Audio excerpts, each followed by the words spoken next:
এই দেখুন আমার লাচ্ছা পরোটা রেডি হয়ে গেছে। এই দেখুন লাচ্ছা পরোটা রেডি।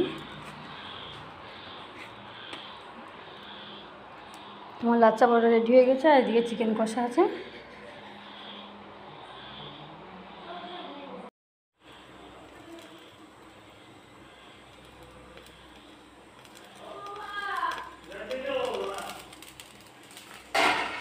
আর তাকে দেখো,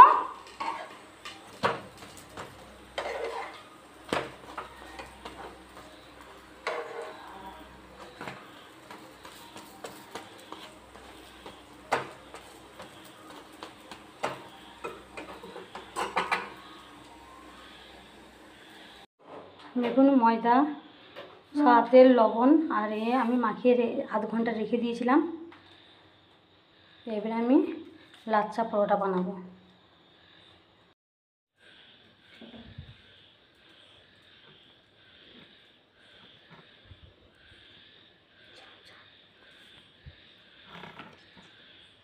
এই দেখুন এটা বেলে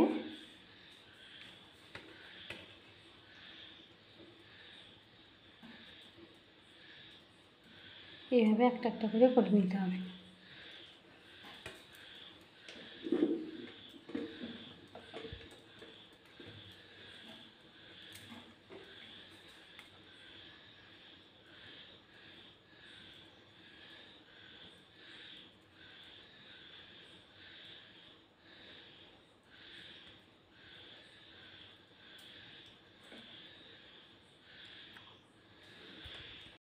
আগে আপনাদের দেখিয়েছি কীভাবে বেলে নিয়ে লাচ্ছা পরোটা তৈরি করতে পারবে, সব তৈরি করে নিয়েছি।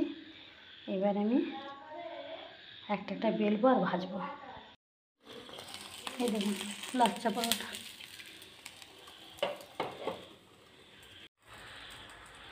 এই দেখুন আমার লাচ্ছা পরোটা কত মোটা মোটা, মোটা মোটা নরম। এই যে এটা ভাজা হচ্ছে আর এগুলো ভাজা হয়ে গেছে।